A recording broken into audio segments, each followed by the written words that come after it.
Levons-nous et bâtissons des familles fortes et accomplies. Bonjour à tous.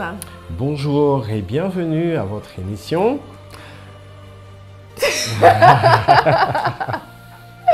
Alors, c'est une émission spéciale. Pourquoi en fait? Parce que ici, on parle des portes. Vous savez, on a déjà fait 3 portes. Ouais. Et aujourd'hui, on est sur la 4e porte. Et nous espérons que vraiment les familles sont bénies. Nous avons beaucoup de témoignages, nous avons beaucoup de retours venant de vous-même. Ouais. Que le Seigneur vous bénisse abondamment. Oui, que le Seigneur vous bénisse parce que vous participez aujourd'hui à cette émission.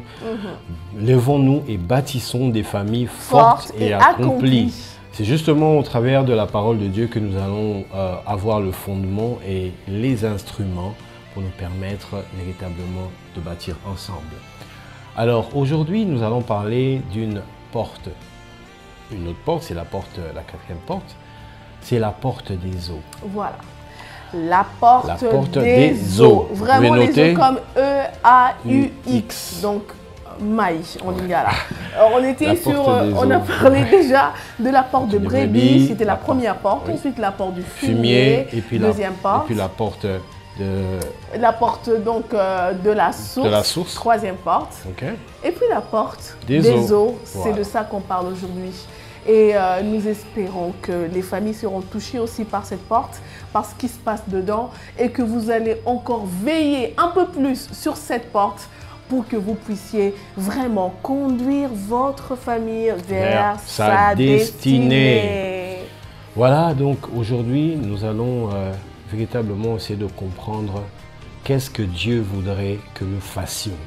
Quelle est l'orientation que le Seigneur nous donne pour nous permettre de bâtir une famille forte et de veiller sur la porte des eaux.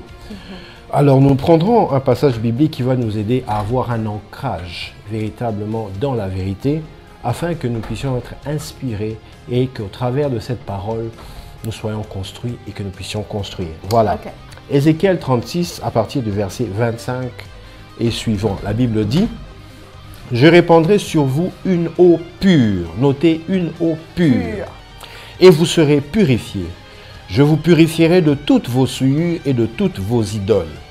Je vous donnerai un cœur nouveau et je mettrai en vous un esprit nouveau. J'ôterai de votre corps le cœur de pierre et je vous donnerai un cœur de chair. Amen.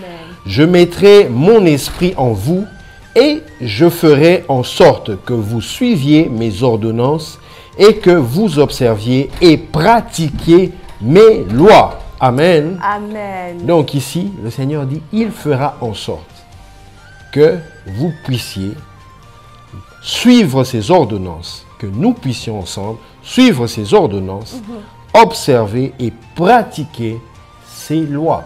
Amen. Amen. Mais tout part de l'eau. Il a dit, je vous purifierai avec une eau pure.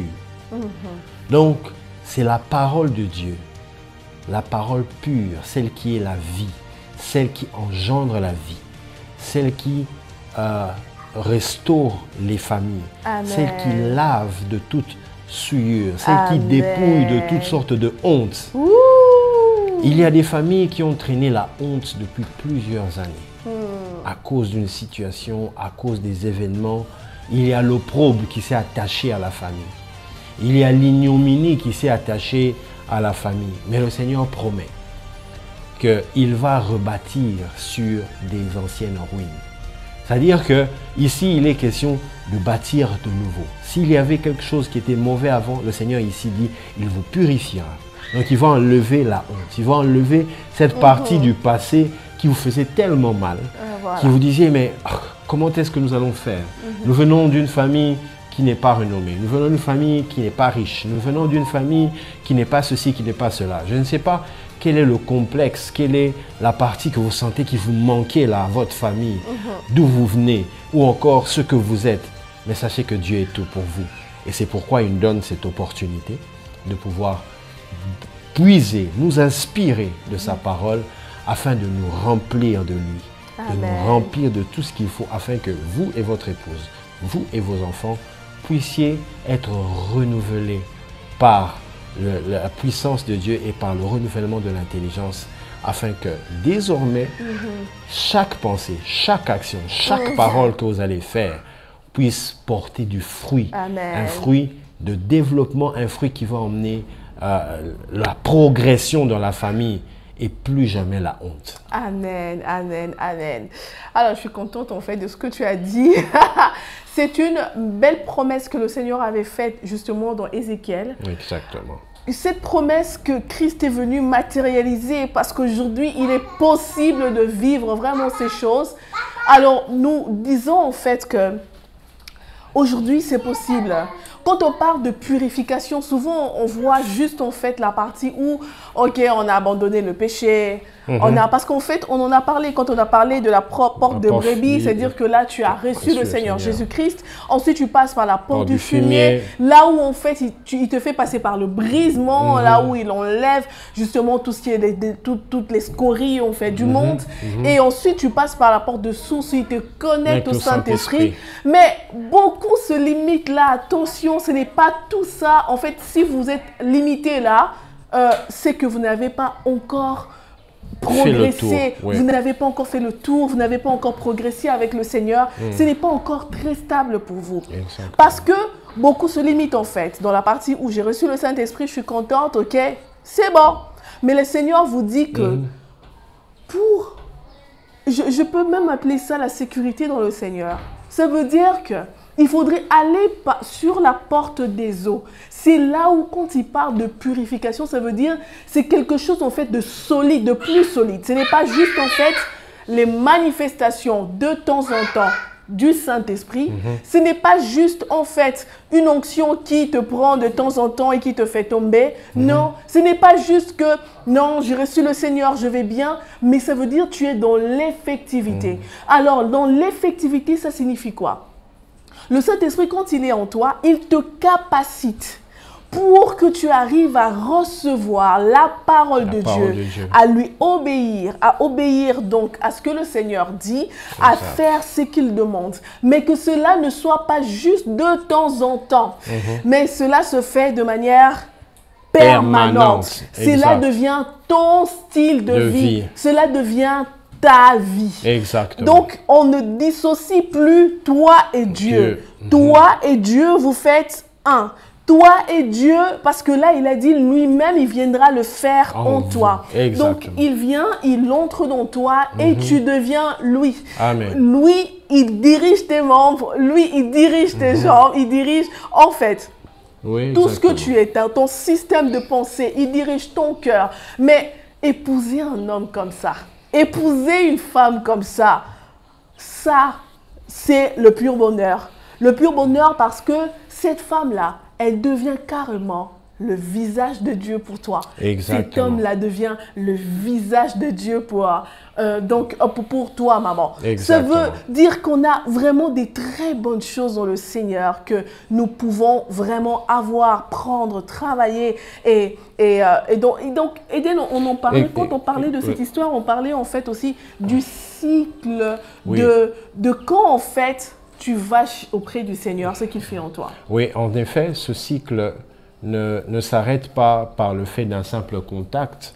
Ce n'est pas juste une apparition. Le Seigneur ne te rencontre pas juste pour t'éblouir, pour que tu sois surpris et que tu fasses « waouh » et que tu ailles raconter. Non, le Seigneur, quand il te rencontre, premièrement, c'est pour que tu reçoives la vie de Dieu. C'est pour que ton couple reçoive la vie de Dieu au travers de toi. Ensuite, lorsqu'il t'a donné sa vie, il te donne la possibilité de pouvoir être, je peux dire, transformé par le fait qu'il enlève toutes ces choses à la porte du fumier, toutes ces choses qui pouvaient encore être du monde, qui te retenaient encore, toutes ces addictions, toutes ces choses auxquelles tu étais attaché et que tu ne pouvais pas lâcher par toi-même. La Bible dit, je ferai, lorsqu'il parle du mariage, il dit que il n'est pas bon que l'homme soit seul. Il n'est pas bon que l'homme soit seul, je donnerai une femme. Je ferai pour lui une aide semblable. L'homme quittera son père et sa mère. Ici, en fait, Lorsque vous vous attachez à Dieu, le Seigneur fait en sorte que vous quittiez ce que vous aviez avant.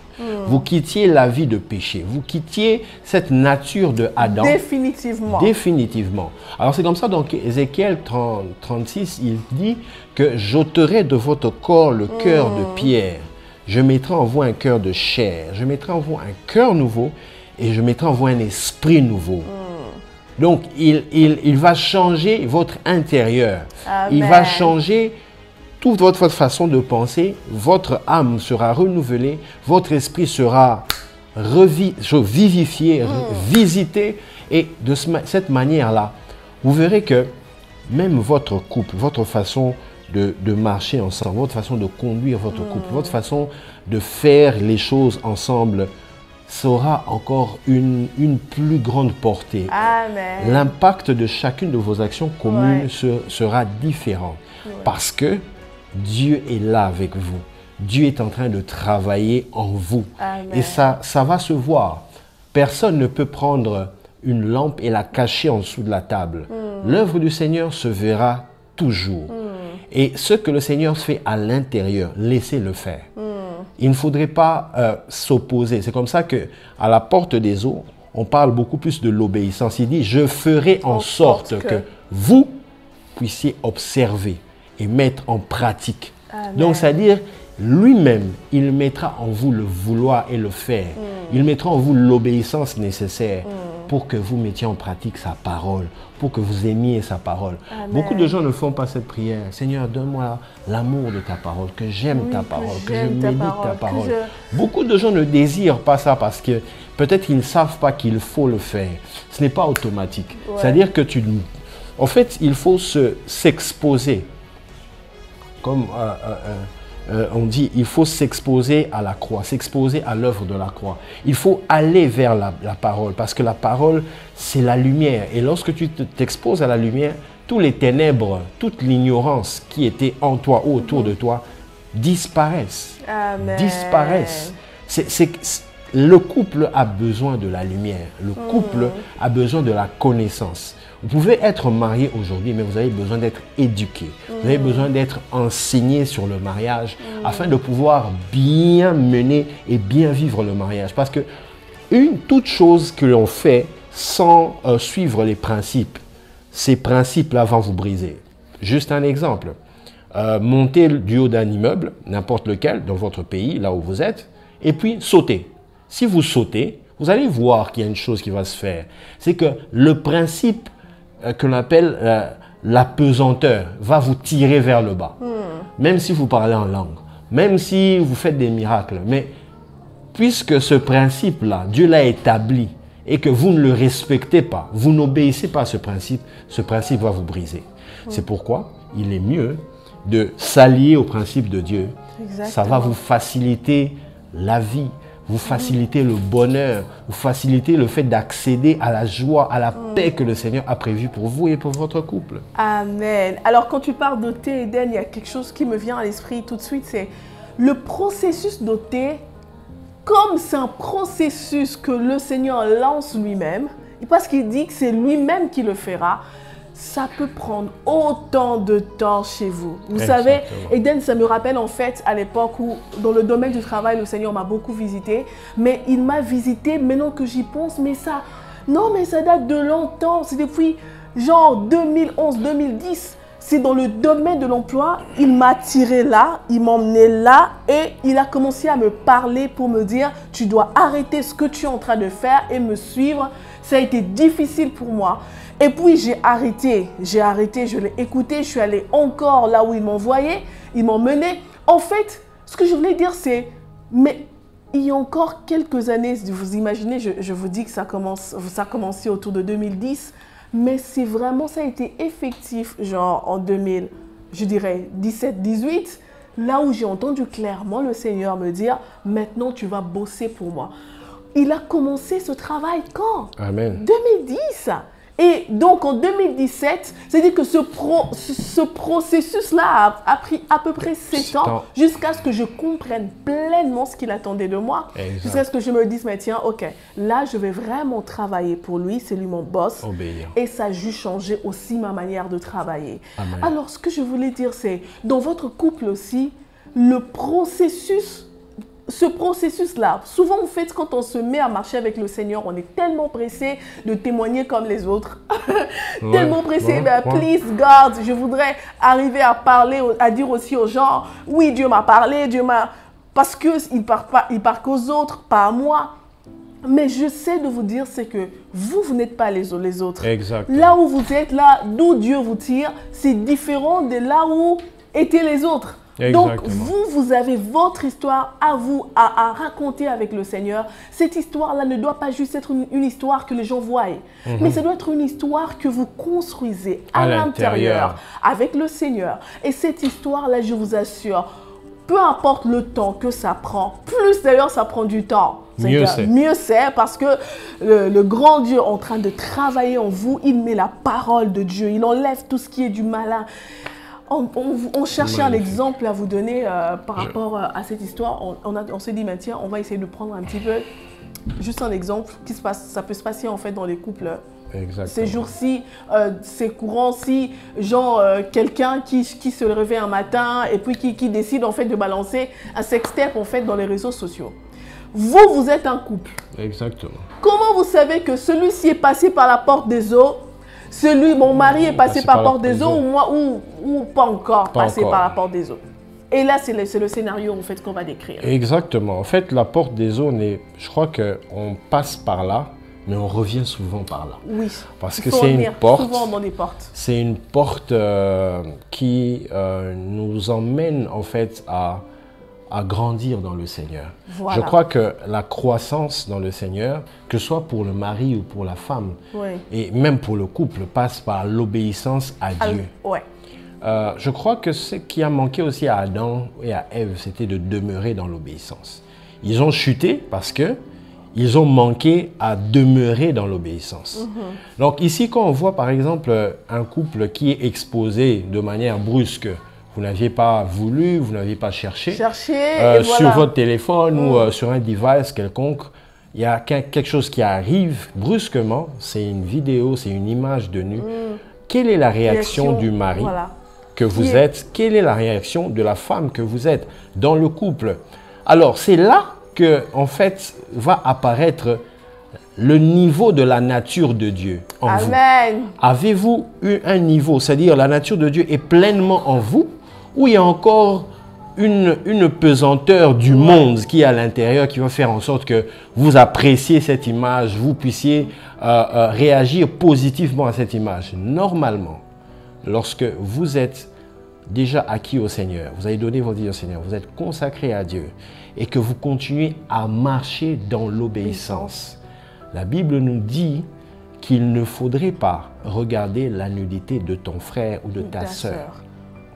Ici, on peut même parler de Noé. On voit un peu comment les enfants de Noé ont couvert la nudité de leur père. Ils n'ont pas voulu regarder. Mais il y en a un autre qui s'est mis en fait à rigoler. Il s'est mis à se moquer de Noé parce que Noé était nu.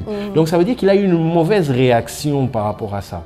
Ceux qui avaient la connaissance du sacré, ceux qui respectaient le sacré, ont eu le bon réflexe. C'est-à-dire que lorsque le Seigneur vous a emmené au niveau de la plénitude, et cette plénitude de sa parole vous emmène au niveau de la parfaite, je peux dire parfaite obéissance, une obéissance parfaite. Que soit l'homme, que soit la femme, votre réaction devrait être le fait de repulser cette image, le fait de zapper cette image, le fait d'éteindre, d'effacer, de ne pas s'exposer à ce qui est négatif, de ne pas s'exposer à cette tentation du diable. En fait, c'est comme si vous êtes dans une ville, les anciennes villes médiévales où il y a une porte. Et c'est cette grande porte-là qui donne accès à la ville. Et en ce moment-là, les ennemis sont dehors avec ce qu'on appelle le bélier en train de forcer la porte pour cogner et ouvrir la porte. Cette image qui vient, cette vidéo, est pour vous comme une sorte de tentation, mais aussi une sorte de condamnation. Si l'homme prend plaisir à ça ou la femme prend plaisir à ça, ça veut dire que vous laissez la porte ouverte au diable. Exactement. Et il va s'amuser avec vous. Il ne va pas vous rater, il va vous donner un bon direct là où ça fait mal. Parce que depuis que vous avez donné votre vie au Seigneur, vous papa, vous maman, il rôde, la Bible dit, il rôde comme un lion rugissant, à tout moment, cherchant qui dévorer. Donc, il est en train de rôder, il cherche quelle est l'occasion.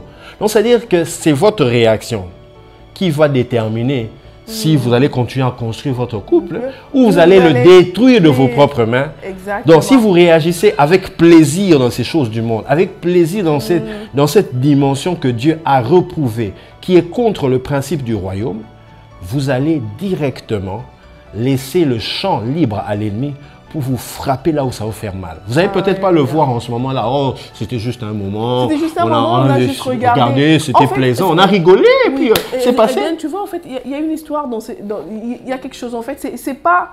Quand on parle de la porte des eaux, ça veut dire quoi? Il y a la partie où le Seigneur est venu faire... Non, pas la partie. Pleinement, c'est lui qui vient faire ce travail en vous. Ça veut dire quoi?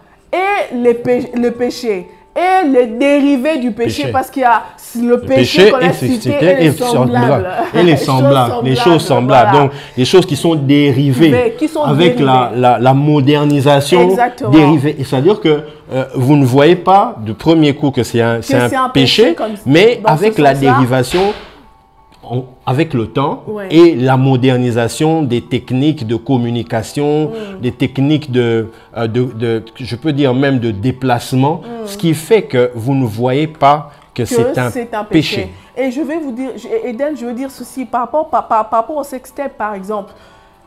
Écoutez, c'est pareil que la pornographie. Même quand on dit que Dieu va exposer, Dieu va exposer ses serviteurs, bref, on s'arrête là. Écoutez, le Seigneur, ce n'est pas son œuvre que la nudité de quelqu'un soit vue. Ce n'est pas son œuvre. Ça, c'est un autre piège de l'ennemi parce que le diable passe toujours là pour essayer toujours de combattre les enfants de Dieu. Mais sachez une chose, vous, votre devoir, que ce soit le Seigneur qui l'ait fait, il a frappé quelqu'un, vous, votre devoir, c'est de ne pas regarder. Jamais regarder, Seigneur, je ne suivrai jamais mes yeux. Maintenant, dans un couple comme ça, où l'homme est passé par la porte des eaux, la femme est passée par la porte des eaux, directement la réaction serait, non, il n'y a même pas de débat. Vous voyez, il n'y a même pas de débat. On ne regarde pas, on zappe et c'est bon. Ça. Et même Ézéchiel nous dit, il dit, je vous purifierai avec une eau pure. Je vous dépouillerai de toutes vos souillures et de toute idole. Donc, c'est-à-dire que en vous, là, avec la parole de Dieu, il n'y aura pas de tout ça. Il n'y a pas de débat. Ça veut dire que dans le couple, ça va, tout le monde sait déjà que je ne regarde pas. Même maintenant, que l'homme soit là ou la femme ne soit pas là avec toi, on regarde tu ne regardes pas. Maintenant, parce que tu rends compte à Dieu. Si vous êtes dans une famille ou dans un couple où on n'est pas passé par la porte des eaux, la manière dont ça va même, c'est-à-dire si l'un commence à dire ce n'est pas mon, l'autre c'est quoi, ce n'est pas mon, non, il y a n'est pas mauvais. Est-ce que ça aussi c'est mauvais? Est-ce que ça aussi c'est écrit dans la Bible? Ce n'est pas moi qui ai cherché ça, c'est arrivé dans mon téléphone. Si on voyait dans un groupe et voilà, je ne savais pas. Oui, mais tu ne savais pas, mais tu as pris plaisir à regarder. Non seulement à regarder, mais vous savez, le péché devient péché quand on y adhère. On y adhère. C'est-à-dire, admettons, tu as mal à la tête. Oui. Tu sens la douleur, mais dès que tu commences à dire « Aïe, j'ai mal, hein, j'ai mal », tu accuses réception de cette douleur. Voilà. Tu adhères à cette douleur. Mais lorsque tu es enfant de Dieu et que tu vois la tentation venir, tu la reprimes, tu la revoques. La Bible dit que l'ennemi viendra comme un fleuve. Vous savez combien la vitesse d'un fleuve peut être? Ouais. Il viendra comme un fleuve.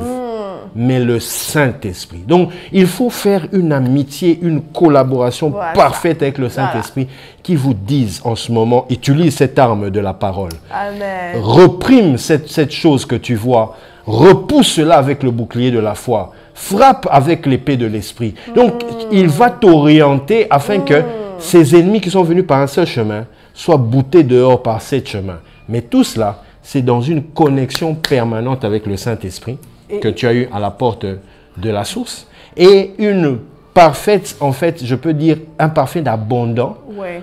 à Dieu, afin que lui travaille en toi et que sa parole soit pleine en toi. Quand tu prends un chiffon, tu le mets dans l'eau. Tu vois comment il absorbe l'eau. Donc il faut laisser Dieu être absorbé, qu'il entre en toi, que sa parole entre profondément en toi.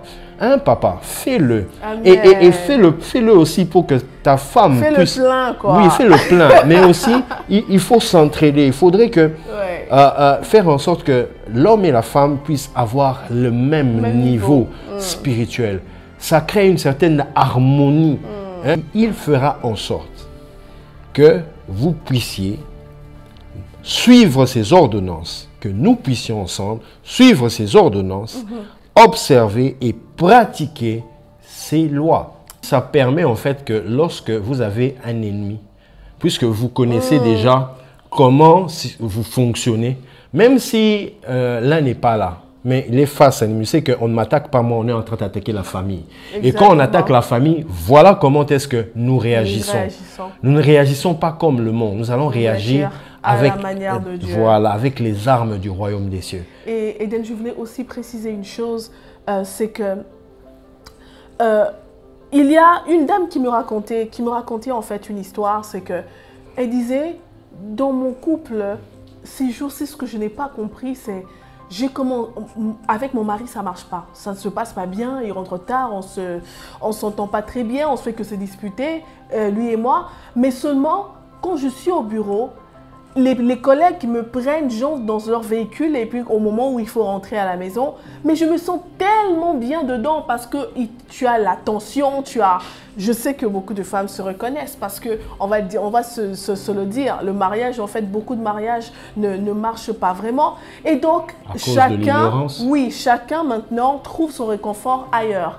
Elle m'a dit une chose, c'est que quand j'ai remarqué que j'ai commencé à prendre plaisir avec mes collègues avec qui on passait de moments très bien, elle m'a dit qu'elle a arrêté d'entrer dans leur véhicule. Elle a préféré marcher. Elle a préféré prendre son taxi et rentrer à la maison et se dire, Seigneur, je prie plutôt pour mon couple. Si j'ai le bien à ressentir dans mon cœur, je ne peux le ressentir qu'avec mon mari.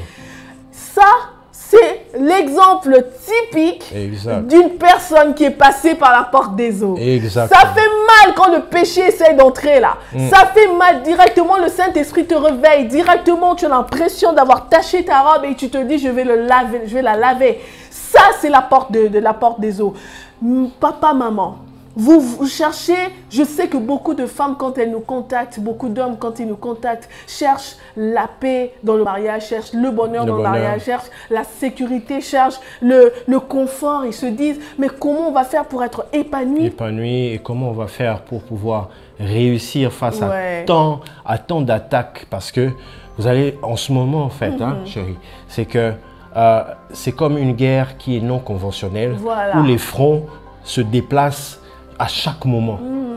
Si ce n'est pas une bataille dans la pensée, ça sera une bataille sur le lieu du travail, ça sera une bataille que ce soit dans le quartier, mais il y aura toujours quelque chose qui essaiera de faire bouger vos limites, de faire bouger je peux dire votre stabilité. En fait, votre famille se trouve comme dans une muraille. La Bible dit, celui qui habite à l'abri du Très-Haut repose à l'ombre du Tout-Puissant. Donc, vous êtes dans cette atmosphère du Tout-Puissant. Vous êtes dans cette muraille où l'Éternel est votre refuge et le diable essaie. Il vient voir, est-ce que leur porte des eaux est solide? Est-ce qu'ils ont bien assimilé la porte du fumier? Est-ce que ici, la porte des brebis, est-ce que c'était vraiment ça? Est-ce que la conversion a été bien faite? Si ça n'a pas été bien fait, elle est entrouverte. Laissez-moi vous dire, il va cogner. Et il va cogner. Il va cogner. Il va prendre un tronc d'arbre là, tout. Il va commencer à cogner, cogner. Jusqu'à ce que ça tombe. Et il entre. Et c'est pourquoi. Quand elle me le dit, la ruine sera grande. Voilà, c'est pourquoi il faudrait véritablement s'allier avec Dieu, se laisser entre les mains de Dieu. Alléluia. Vous voyez, Néhémie, lorsqu'il est venu rebâtir la muraille de Jérusalem, qui était pratiquement sa patrie, sa nation, sa famille, il l'a fait, mais il a compté sur Dieu. Il a dit, voyez combien la bonne main de l'Éternel est sur moi. Donc, il faut se rassurer que la bonne main de l'Éternel est sur vous pour que vous puissiez continuer. C'est-à-dire que lorsque vous remarquez que vous et Dieu, vous avez fait il y a une sorte de séparation, une sorte de distance, vous sentez que c'est le soleil, il fait chaud. Ah, il faut demander, mais l'ombre là est où? Hein? Il faudrait que vous puissiez, vous et votre femme, vous et vos enfants, demeurer sous l'ombre de Dieu, du Très-Haut. Cette ombre-là qui vous protège, cette ombre-là qui, même des fois lorsque vous ne savez pas, il y a des attaques, que ce soit dans l'invisible ou dans le visible. Vous n'avez pas conscience de ça. Mais Dieu vous protège parce que vous avez une alliance avec, votre famille a une alliance avec lui. Votre couple a une alliance avec lui. C'est pourquoi il faut respecter le sacré. Il faut garder le sacré. La parole de Dieu est sacrée. Votre vie, votre relation avec Dieu est sacrée. Votre couple qui est en communion avec Dieu est sacré. Vos enfants sont sacrés. Alléluia. Et il faut réaliser le sacré pour pouvoir maintenir l'obéissance qui vous maintient dans le sacré. Amen. Et quand vous vous êtes maintenu dans le sacré, on voit véritablement les fruits de la consécration. Yes. Le Seigneur voudrait vous maintenir dans cette dimension afin que vous aussi vous deveniez des sources pures, des sources qui vont faire sortir de l'eau, c'est cette eau qui est la parole de Dieu, qui va impacter. La Bible dit que celui qui a soif, qu'il vienne et qu'il boive. Et il n'aura plus soif. Et de son sein s'écoulera des eaux, il s'écoulera des fleuves d'eau vive. C'est-à-dire que à l'intérieur de vous, il y aura tellement la plénitude du sacré, la plénitude de la parole de Dieu qui va se déverser, n'est-ce pas ma chérie, qui va se déverser pour pouvoir influencer votre voisin, influencer votre collègue de service, influencer, si vous commencez déjà par influencer 1, 2, 3 personnes dans plusieurs secteurs de la société, sachez qu'avec Dieu, vous avez déjà gagné. Amen. Sachez qu'avec Dieu, votre famille commence déjà à manifester la victoire. Amen. Que Dieu soit loué pour ces choses merveilleuses et magnifiques que nous vivons, quoi. Et nous souhaitons, notre prière, nous prions, vraiment, que le Seigneur vous fasse grâce. Amen. Qu'il vous touche. Amen. Nous savons qu'à travers une vidéo, on ne peut pas tout dire, on ne peut pas tout finir. Il y a plein de choses à dire. Mais on doit s'arrêter. Sachez une chose, c'est que même si vous ne comprenez pas certaines choses, arrêtez-vous dans votre chambre, genoux à terre, dites « Papa, je sais que tu m'entends. Papa, s'il te plaît, viens faire ces choses en moi. Je ne comprends pas, je ne sais même pas ce que c'est, mais viens faire ces choses en moi. Viens me donner la capacité de t'obéir, de faire ce que tu demandes. De marcher par ta parole. Jusqu'à ce que tu reviennes. Ça ne va pas être facile, on vous l'a déjà dit, mais c'est possible. Alléluia. Vaut mieux le pas facile de Dieu que le facile du monde. Vaut mieux le pas facile de Dieu qui vous emmène à la possibilité divine que le facile du monde qui vous emmène à l'impossibilité éternelle. C'est-à-dire que ça vous bloque la porte du ciel, mais pour toujours. Donc, acceptons le chemin de Dieu. La Bible dit, prenez le chemin étroit. Ce chemin étroit, même s'il est étroit. Ce chemin qui mène vers vers la vie éternelle. Il y a peu qui entrent par là. Même un chameau, il paraissait trop gros, mais tu peux entrer si tu as la foi. Amen. Ici, c'est une question de foi. Gardez la foi. Comme l'a dit ma chérie Roliane, abandonnez-vous entre les mains de Dieu. Laissez faire. Il dit, je ferai en sorte. Donc, ce n'est pas lui. Et ce n'est pas toi plutôt, c'est vous. Lui ne dis pas, je ne pourrai pas, je suis incapable. Non. Dis au Seigneur, viens le faire en moi. Amen. Mets en moi ton esprit. Ôte de moi le cœur de pierre. Mets en moi un cœur de chair. Alléluia. Mets en moi ton esprit, un esprit nouveau. Et fais de moi cette femme, ce mari, cette épouse consacrée qui observe les choses sacrées, c'est-à-dire la parole de Dieu, et qui la met en pratique pour bâtir la famille dans la sécurité et dans la prospérité. Allez, on a fini pour aujourd'hui. On va se retrouver très vite pour une nouvelle porte. On a parlé donc de la porte des eaux. On a commencé par la porte de brebis, la porte du fumier, la porte de la source, la porte des eaux. Et la prochaine fois, gardez en tout cas ce cycle, ne l'oubliez pas. Dans la prochaine fois, nous allons voir une autre porte. C'est la porte du poisson. Poisson. Voilà. Alors restez connectés et à la prochaine dans Levons-nous et bâtissons des familles fortes et accomplies. Et nous disons, soyez bénis et accomplis. Bye bye. Bye. Connectez-vous et suivez-nous sur YouTube, Facebook, Instagram.